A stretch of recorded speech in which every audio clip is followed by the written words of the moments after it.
The subject of bullying is so fascinating because, like you said, it's actually them just projecting onto that other person the hurt, the anger. And I always say, hurt people hurt people. Now, that's really hard for a seventh grader or sixth grader to accept that this bully is beating me up or pummeling me or taking stuff from me or shaming me. And it's just their insecurities. And I think we've got a lot of common objectives. We're trying to help people, inspire people to reach their best lives. And a lot of times I'm sure you found the same thing, JM, that they don't know why. They can't tell you what is creating the problems for them. Welcome to my podcast, You Must Be Out of Your Mind. I'm very excited to talk to our guest and share some experiences, share some ideas with you to help you increase your performance as well. So welcome to the podcast, Jam. Awesome. Thank you, Dr. Don. I appreciate it. And yeah, we're in a similar field, but I am not cool enough. I don't have doctor in front of my name. So mine is unfortunately not probably as solid as yours, man. It's I love the doctor part. That's awesome. But JM, so what's the context of JM? So obviously it's first and middle name. Yeah, so I was a slow child. My parents made it real easy. It's James Michael, but if you say that, Dr. Don, I am in deep trouble. I have done something terribly wrong. So if you say JM, I'm doing okay. But yeah, I was my parents made it real easy and just two initials. That's cool. That's really cool. So I know, a lot of people know who you are, what you've done, but maybe you could just sort of give us a quick sort of outline of what your program is. I know you work with a lot of, companies, you build companies, you've got a lot of success in the areas. And, just reading all your stuff, there's so many things that we have that we speak the same language. So I'm excited to share it. But maybe if you could just give us a quick recap of where you are, where you've come from. Yeah, absolutely. So the Let's Go Win kind of happened by happenstance, if you will. I wrote my first book, and it was actually for my two boys. And it's called Let's Go Win, The Keys to Living Your Best Life. And I wrote it for them so they wouldn't skin their knees maybe as many times as I did along the line. And what happened was the gal I was working with said, "Man, I didn't think you're selfish." And I said, "I don't think I'm selfish either." She said, "If you don't share this work with more than two people, you're selfish." Okay, lesson learned, let's publish. And that launched me into working with a bunch of really cool people. Somebody said, the first coaching client was, "Hey, can you help my son lose weight?" And I was like, "Yeah, I could do that." So we helped him lose 80 pounds. The next one was a PGA golfer who had missed like 12 cuts. "Hey, can you help this gentleman make cuts?" "Yeah, sure." So we helped him immediately. He went and made 4 out of the next 5 cuts before the season ended.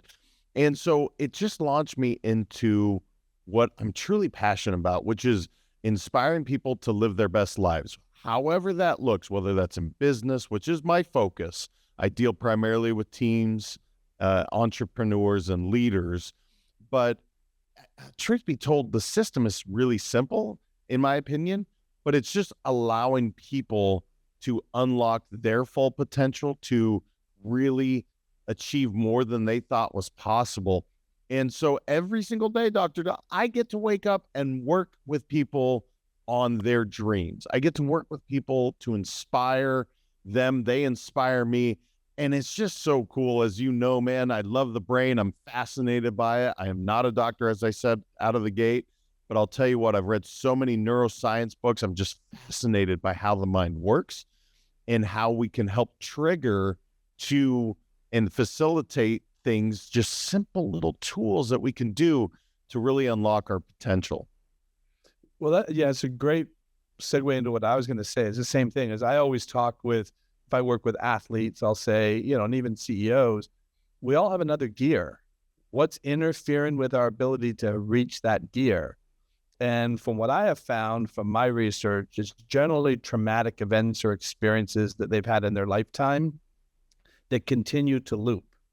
And that's really how I came up with my whole program, was because, my first book is called You Must Be Out of Your Mind. That's why we called the podcast You Must Be Out of Your Mind. I love it, man. We've got to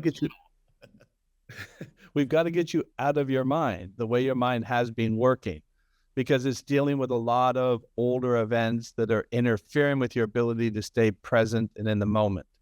And that is going to affect performance. It has to. So I work with, you talk about golfers too. I'm writing my third book. I've called it the 15th Club. And the idea is the 15th club, right, is your brain, right, and your mind. And if you don't use that club really well, it's going to affect your performance at some point. So I'd love to share some ideas on that. And I think we've got a lot of common objectives. We're trying to help people, inspire people to reach their best lives. And a lot of times I'm sure you found the same thing, JM, that they don't know why. They can't tell you what is creating the problems for them. And that's why someone like you or me come in and help them. Yeah, the loop you're talking about, I call them self-limiting beliefs. So, very similar ideas. You said it's so often we've inherited these, whether it's a trauma, it's my parents, a great example. My parents are amazing human beings. My dad is no longer with us, but really were I can't ask for a better set of parents. However, we all bring that baggage in, and part of the baggage that I inherited was around money.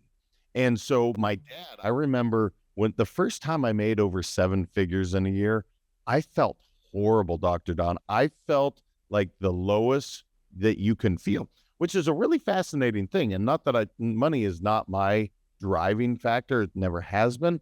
However, what I discovered in that is, why do I think this way? Why is making money, or a lot of money in some people's eyes, why is that a bad thing? And it was all these hardwires, because we would go by the country club and my dad would call it for the pretty people. Somebody would drive a nice car. That was for the pretty. So there was always this negative connotation around money. And I inherited that. And my dad had inherited that from his grandfather, etc. And so once I broke that all down and realized, wait a minute, money's just a thing. It's just an object. It's something that I can actually do a lot of good with.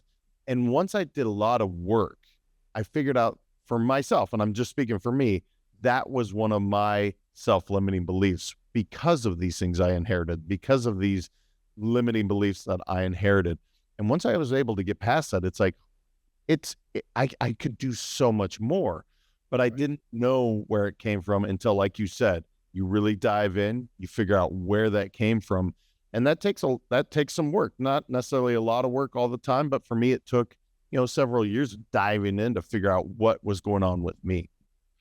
Yeah, I mean, you and I have the same background. I had amazing parents, loving human beings that just nurtured me, kept my nervous system fairly regulated. So when I grew up, I didn't have any trauma. I didn't have any of those kinds of things that my friends were experiencing.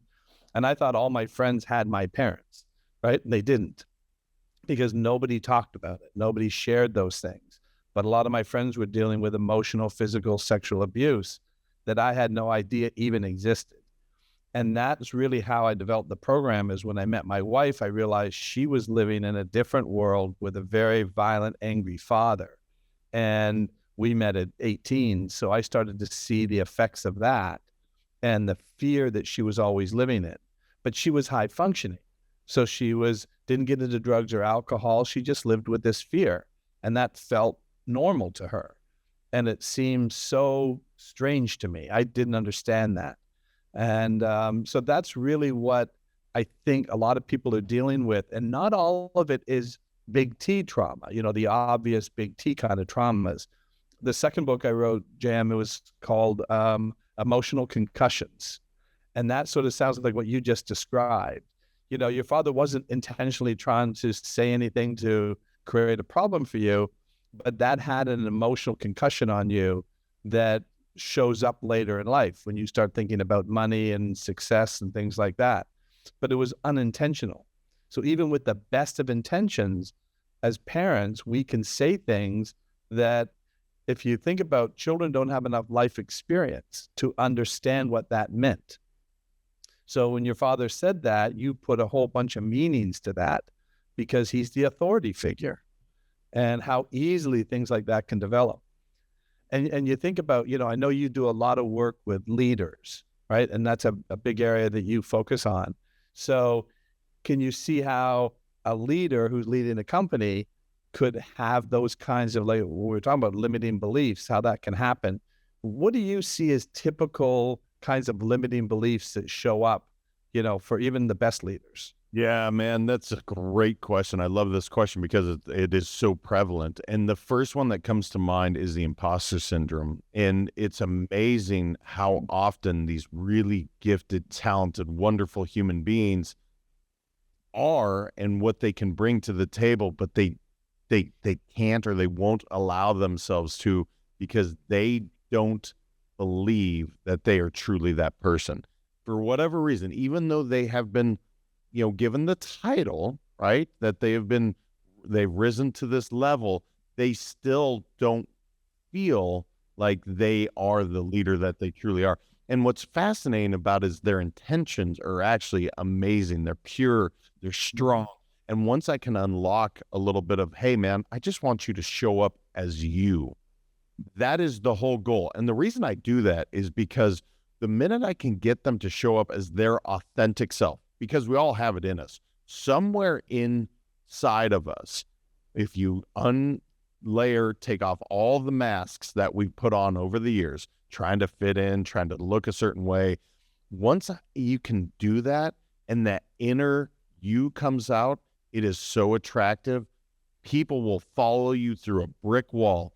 And it's a scary idea at first, especially when I talk to leaders about, hey, I want you to come through. I want you to be completely vulnerable. And that's a big key word that's come up a lot recently as Brene Brown's done her research and really brought it to the forefront.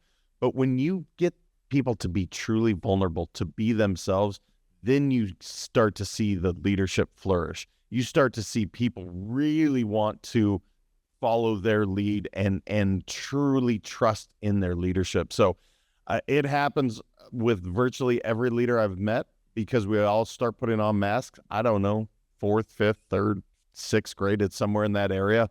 And we just keep layering them on. And like I say, Dr. Don, masks are for parties. They are not for the real world. And yet so many of us are wearing all these masks, trying to look and sound a certain way. And it's so much energy, brother. It takes way too much energy to do that. And so I break it down pretty simply with like, okay, I'm 6'5". That takes zero time, energy, and alignment for me to be 6'5". But with enough work, I could show you that I'm actually 5'8". If I really scrunched down, I took the time, spent a lot of energy, and completely put my back out of alignment, I could probably convince you I'm 5'8". But why? I'm 6'5". It takes zero effort to be 6'5". It takes so much effort to be 5'8". And that analogy so often will get people to be like, oh, I'm 5'10", and I don't care about the height. That means nothing to me. Yeah, yeah. Just a physical example of just be you. And it's so much easier to just show up as you. Yeah, I see the same thing all the time. And a lot of it is coming from, it's a biological fear of wanting to fit in and be safe. Because 1,000 years ago, if you didn't fit into the tribe, you died. So if the tribe excommunicated you for whatever reason, you were vulnerable, right? And then you're out on your own. You don't have that, protection of the tribe anymore. So you can see why, especially as children, they try to fit in because they want to be safe. And so that's how bullying starts. And you'll say, like, how do these children who are nice, coming from great homes, they're nice kids, and they get involved in this bullying? It really comes down, what I explain is they're trying to draw attention away from themselves.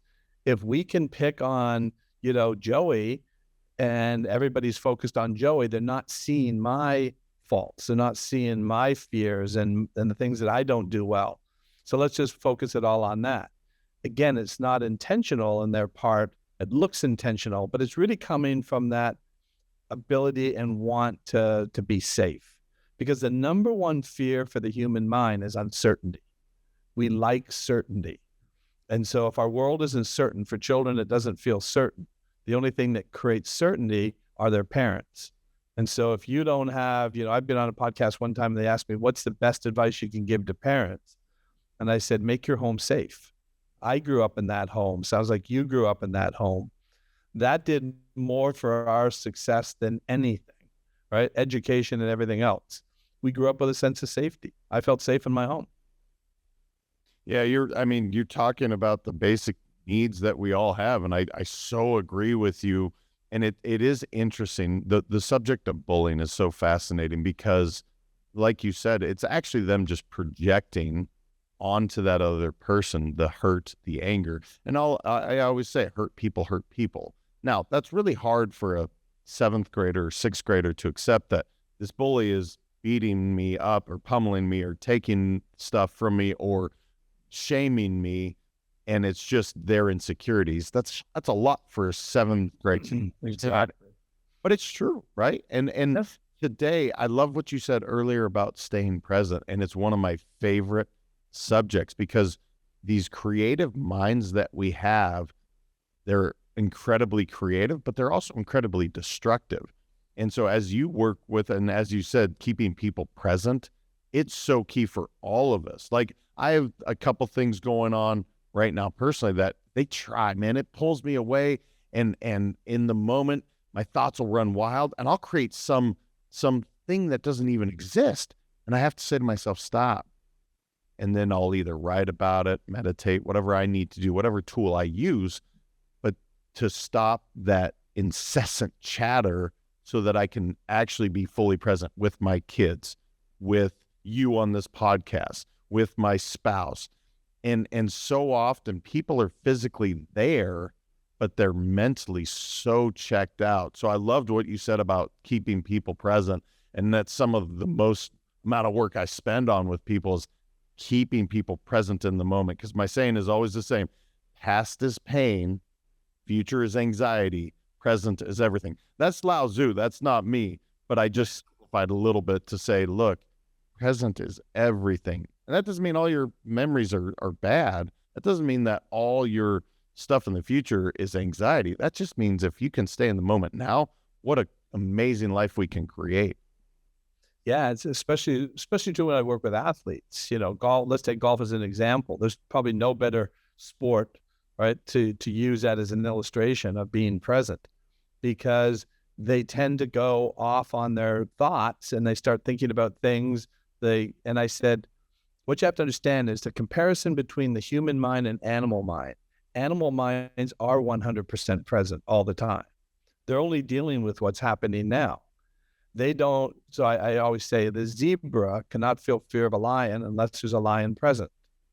Zebras aren't thinking about lions. They're not imagining lions. They don't remember the lion from yesterday, right? So they're living in the moment. And so it's a perfectly designed system. We have the exact same system added on, but we added in this frontal lobe. That's our ability to use reason and logic and create and imagination. So that part of our brain keeps interfering with the old survival part of our brain, and then constantly activating our nervous system. But there's nothing going on. So what I work on with the golfers is to show them how to shut that down.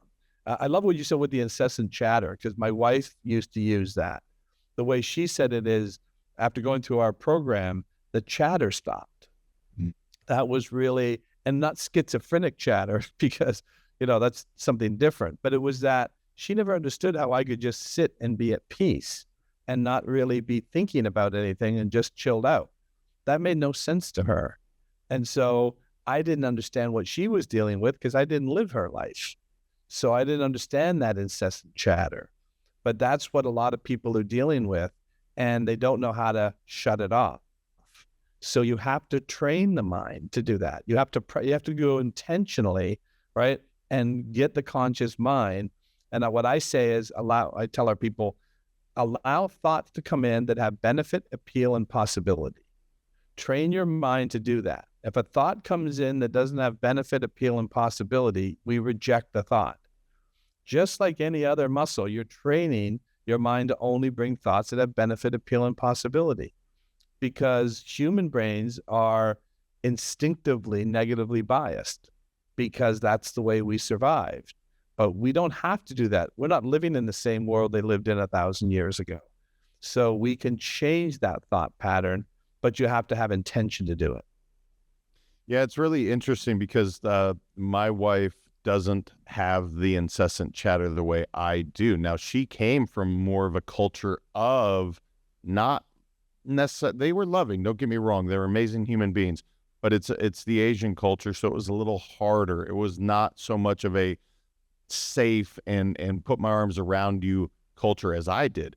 And so it's interesting how you and I actually, we wear it differently. And so she never understood what I was talking about. And all these times of me meditating, writing, she's like, why are you doing that? I don't understand. Why does your brain go? I'm like, I don't know, but I know that, like you said, I think there's 50 or 60,000 thoughts that come through our brain a day. But those negative ones are the ones that'll really grab a hold often, especially if you're dealing with something traumatic in the moment, right? Like I have a business partner currently that I think when all is said and done, we'll have siphoned out about $3 to $5 million for me. That's happening. And so my brain likes to go create all these things going on naturally. But what I try to do is just calm the mind and say, look, I don't know. It sucks, but I have a choice of how I'm going to respond. And I can choose to be a victim, and I can choose to go down this really negative path. And everyone would understand, man, yeah, you're getting screwed. You could be a total jerk now, but what is that going to do for me? It's not going to do anything. What's happened has happened. I've found out. Now I'm dealing with it, and I get to move on. But being able to quiet down that mind and just focus on what I can do in this moment is so important, because I can rewind the past and I can just turn myself almost crazy about what I could have done, what I didn't do. I can think about, oh no, what's going to happen now that my net worth got hit, now blah, blah, blah. It's already happened. So I can't change that. I can only change what I do today. But it's funny, my wife and I will talk about it, and she's like, I don't understand. Your brain just goes and goes and goes. I'm like, yeah, nonstop, unless I'm in that moment of quiet, unless I use some of these tools that I use. And she is blessed with not having that as much, which is fantastic. But some of us have to work a little harder at it. Yeah, and it's really coming from practicing. We can do it. You're just proving that you can absolutely do it. And if you find your mind wandering off, going into that negative bias, then you have to bring it back. And you can do it by doing whatever works for you. So when I work with the golfers, we have a whole system that I've trained them on to use to shut down that and be able to stay in that moment and hit that shot. And I'll say to them, you go to the next tee box after just missing a putt on the last green, and I show up on the tee box with a whole report on everything you did wrong on that hole, right? But I want to charge it $1,000 for the report. Would you buy it? No. Well, what value does it have now? It's just information, right? You don't need to buy that. You don't need to pay any attention to it. So your time or your attention is just like money. How much attention do you want to pay on it? And if you're doing that all the time, right, it's going to affect your game. No, and I didn't mean to interrupt. It's so interesting when you talked about the animal and then the human mind. And we look at, again, we're talking about golfers, arguably the greatest golfer to play, his name is Tiger. His ability to stay in that moment, to stay completely focused until his world was shattered a bit, right? For years. I mean, just no one stood in that moment better, was able to drown out all the noise, and no one had more noise than him. And his focus was remarkable because he had trained his mind. So it's just, I love what you're doing with golfers, and I love that animal human mind. And you can literally point to, look at what the greatest for almost 20 some odd years did, being able to shut everything else down but that shot, but that in the moment, and nobody grabbed it better than him. He's the best at it. And I talk about it in the book that I'm writing, The 15th Club.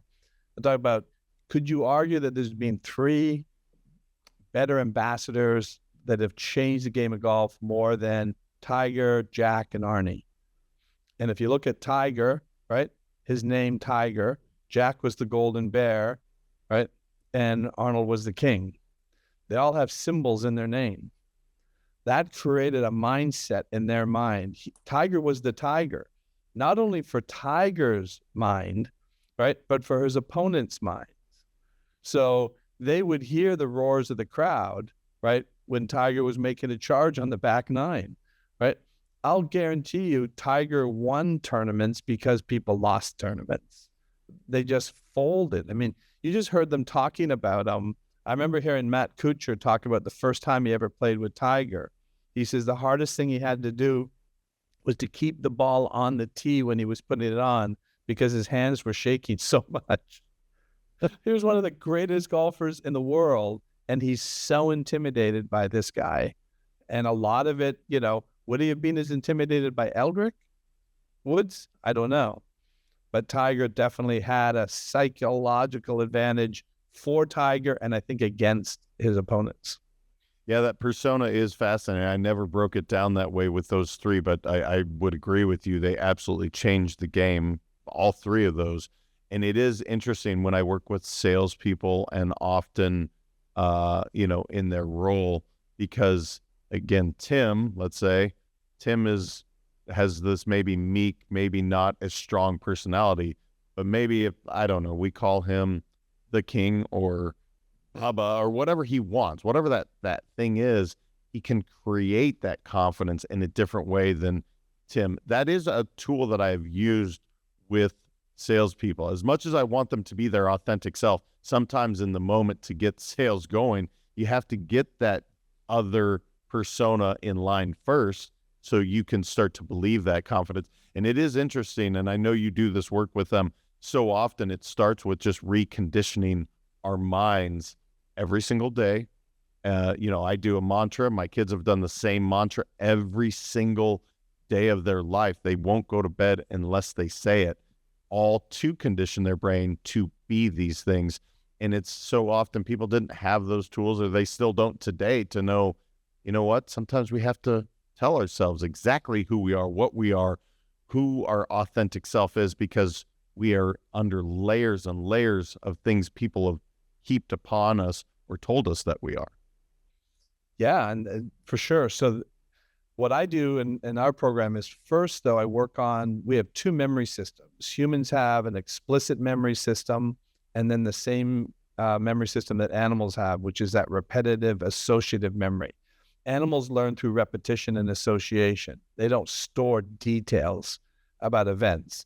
So if you have a dog, the dog gets to know you through repetition and association, that they're loved and they're safe and they're going to get fed, but they haven't stored the information about that.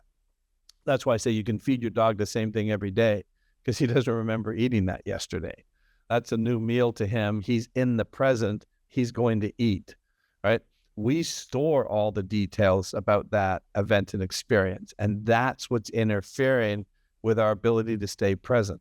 We have this unique memory system that keeps using that as a resource to recall.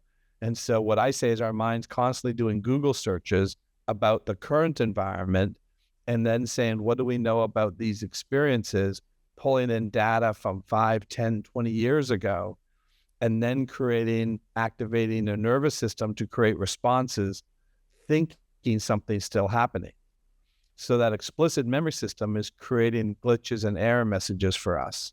And so we have to get that updated. We basically have to do a reboot of the system. And then we're going to work on the new patterns and codes. What I say basically is habits and behaviors are just codes. Our brains are coding constantly. And so if we have a code built, the mind operates off of the code. So if every time you hit the M key on your computer shuts off, you don't say there's something wrong with my computer. You say there's something wrong with the code. So all you have to do is rewrite new code, and then the M key doesn't shut off the computer. I'm so sorry. I just have to plug in. So you're talking about a computer, and mine just gave me a sign. I'm so sorry. No problem. The beauty of, like I said, I had a late flight, but I was about to lose this whole thing, and I'm like, no. I need my computer. So sorry if I completely derailed your point, but I completely agree. We do, and you put it so eloquently. That's why you got the doctor in front of your name, man. Because you can put a term to it, and I'm like, yeah, that makes sense, man. I don't say it as nicely as you do, but I'll tell you what, it's so true. Yeah, there's just so many little things like that. We were just talking about confidence. This is something I think you'll be interested to hear. When I work with the professional golfer, I'll say, do you think you need to be confident to play good golf? And they'll all answer the same thing. Yes, right? And I say, what if I told you that you don't need confidence to play good golf? And they say, well, I don't need confidence. And I say, no, you have a skill. Confidence is a byproduct of your skill. I says, it happens it occurs when after you've executed your skill. I said, there's nothing you can't do on a golf course. I said, you can hit a ball in between two trees 6 inches apart, right? I said, the average golfer can't do that. So when you're on a golf course, I say you're 150 yards out from the green, you're going to hit probably a 9-iron. So after you hit your 9-iron, you didn't feel the wind coming down the fairway. You couldn't feel it yet. You couldn't see it. So it knocks your ball down into the bunker in front of the green. So what just happened to your confidence? Now you start thinking, what did I do wrong? And then to your survival part of your brain, that becomes a lion. Now there's a lion on the golf course with you. And so all of a sudden you start thinking about confidence. You don't need it. I said, you put the ball in the hole from the bunkers. They're not even penalties for you guys. I said, there's nothing you can't hit. I said, confidence is not your friend because it only shows up when you play well and it leaves you when you need it. And I said, so trust your skill. And so I worked with one of the golfers and he was leading the tournament after 3 days. And on the 4th day, first shot of the day, he hits it out of bounds, which is the worst thing to do, right? On your first, on the final day, first shot. And he's smiling and his caddy says, tell me why you're smiling. And he says, I just heard Dr. Wood in my head say your ball and your confidence just went out of bounds. He didn't need it. He stripes the next shot right down the middle of the fairway. His skill didn't leave him. Yeah. No, it's so much fun to work with those guys because any of us that play golf, we sit there and tinker and try and do all these things. But to your point, I had a golfer one time where I would get him so specific on exactly where he was going to hit the ball. And if we went through the process, it every single shot, he could put it within, I don't know, 3 yards of the spot. But if we didn't, and if he lost that focus for a moment, right? If he lost that pinpoint, this is exactly what I'm doing, the skill was always there. But again, the mind, as Yogi Berra said, it's 20% skill, it's 80% mental. And so with the golfer, I was like, look, man, we have to be very, very clear on our intention. What are you doing with this shot? I'm going to hit it to this exact spot. And he could do it again and again and again. But it almost became boring for him because he was doing exactly what he was doing. He was performing at a high level, but for some reason, man, he was conditioned that hitting it out of bounds, hitting these crazy shots, not staying focused. It's interesting how we like to be challenged as human beings. So when I could keep him focused, it was like you said, like Dr. Don said, there goes my confidence in this.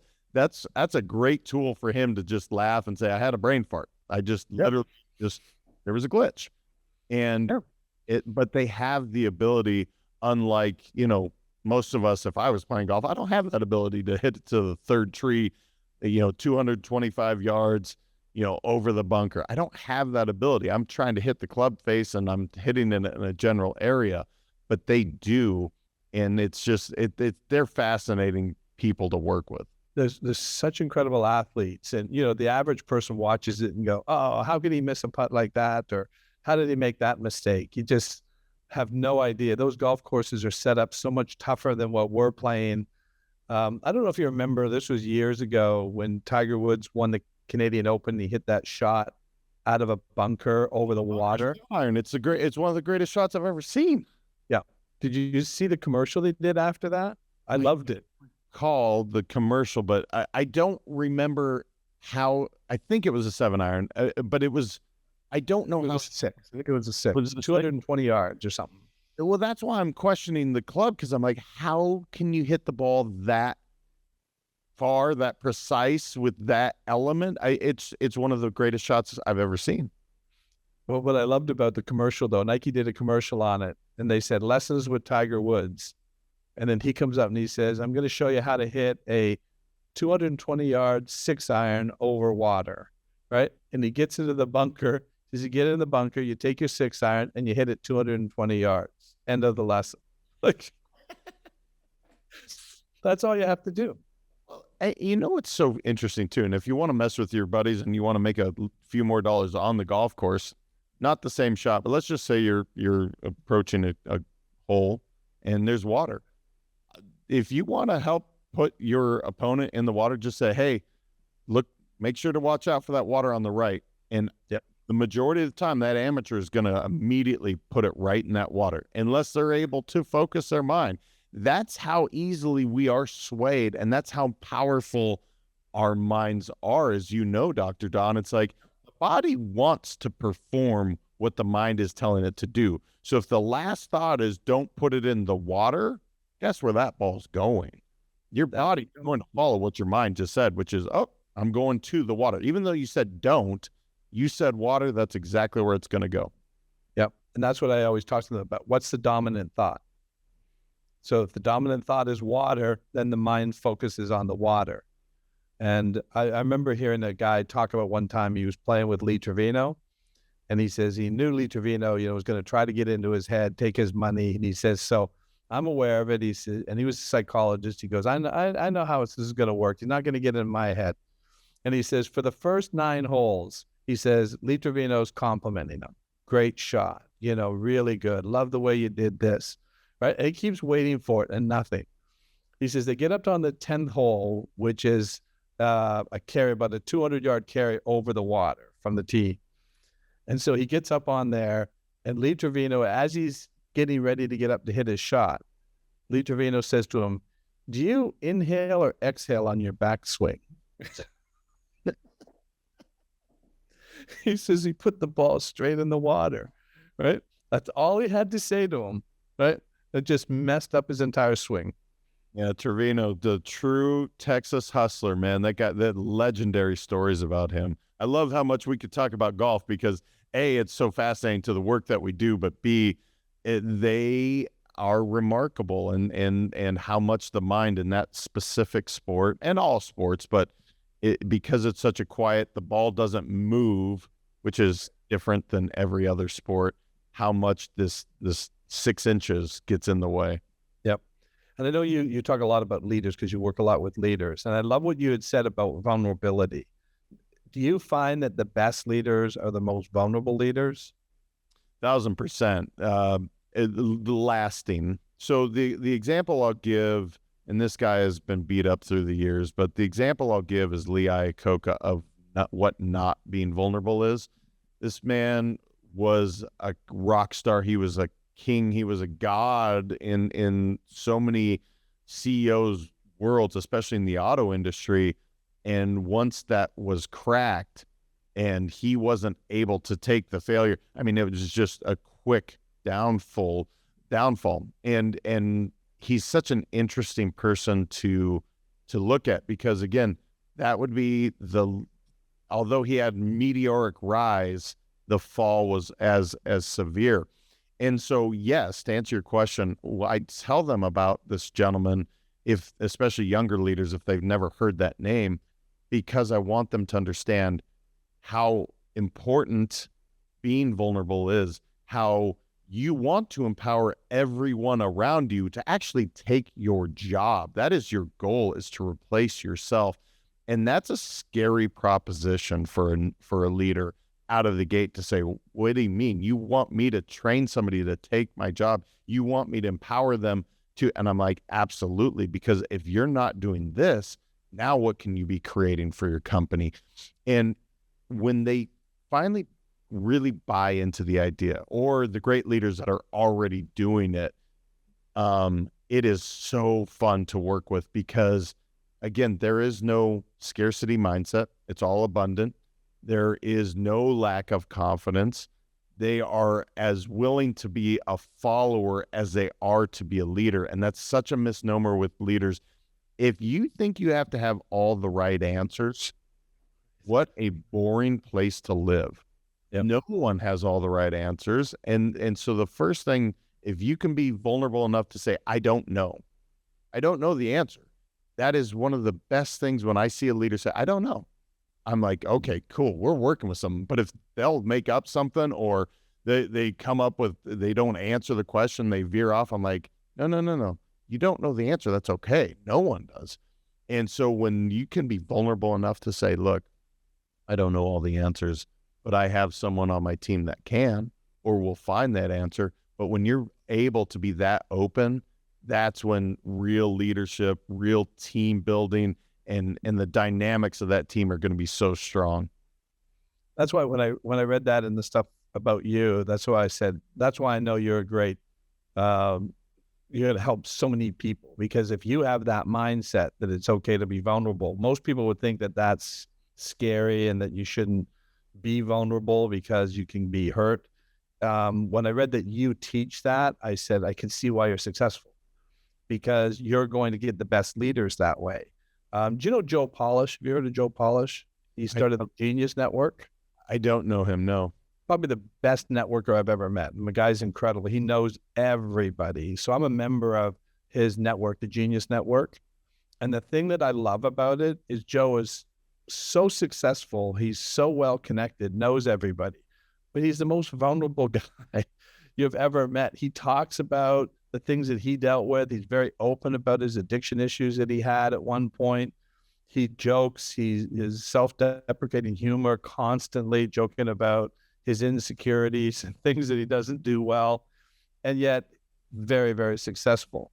And in the group of all these entrepreneurs that we get together, they're all vulnerable because they feel they're in a safe environment to be vulnerable. So he gets vulnerability out of these highly successful people. And I see why it works so well. So that's why I just wanted to compliment you. I think that's fantastic that you do that. And, I really appreciate you spending some time here today. And, so tell us about I know you have your podcast. People should definitely listen in on what you do as well. Yeah, thanks, brother. The Let's Go Win podcast, it's just Let's Go Win. Everything I do is Let's Go Win. But we have awesome guests like I imagine Dr. Don, if you're not booked, again, my gal does that. So great guests like yourself on there. And we get to tell stories. We get to talk about the good, the bad, and the ugly. And I'm so passionate about sharing those stories with the world, because just like we had an amazing conversation today, that's my hope, is that we can just share a little wisdom or knowledge or experience that people can glean from. So absolutely, I'd love for people to check us out. Let's Go Win podcast, or Let's Go Win 365 on any of the social media platforms. Awesome. Well, I encourage people to listen, because I've learned a lot from you here today, and I'd love to be on your podcast too. So I'm sure that's probably going to get arranged. We got some mutual people that we're working with. I'm sure that'll make that happen. And I thank you so much for your time today. And any other things that you want to cover? Or I'll just leave it with show up as you. I want people to find themselves, and often that means just getting quiet. Just, how often do you take time for yourself on a monthly basis? For me, it's getting away from, and as much as I love my wife, my kids, but I need to get away to always be clear on who I am, where I'm going, my authentic self, because life is going to happen, right? The business partner is going to do it. I lost my dad this year. Things are going to happen. And so that's when it's even more important that you take some time for yourself to make sure to journal, to meditate, to hike on a mountain, go to a beach. It really doesn't matter, but spend time alone to really be clear on what you're doing, who you are, where you're going, what your non-negotiables are, what your values are, because then life becomes so much easier. And like the gentleman you just talked about, Joe's able to be just himself. And that's so attractive, because when people see that's not a pretend Joe. This is Joe in the flesh. That is one of the most attractive qualities you can ever find. So I just encourage everybody to show up as you. If you don't know who that is, go find it. Spend a little time with yourself. Go, Dr. Don's program will absolutely help you with that, I'm sure. But yeah, man, I want everybody to show up as them, because that is the shining light that this world really needs. Beautiful. Great way to end it. I encourage everybody to check out JM Ryerson, check out his podcasts. Thank you for taking the time to listen to this podcast, and keep checking in on us and seeing the new things. And we'll keep talking about the brain and the mind. And Again, another great You Must Be Out of Your Mind podcast. Thanks, Jam. That trauma loop that you were just describing, it's creating a glitch. It's an error message. Post-traumatic stress, all those kinds of things are glitches and error messages. There are ways for you to be free, whether your life is being impacted with anxiety or with some physical elements that are results of what has happened in your life negatively, like the trauma being kind of stored and coming out through autoimmune disease.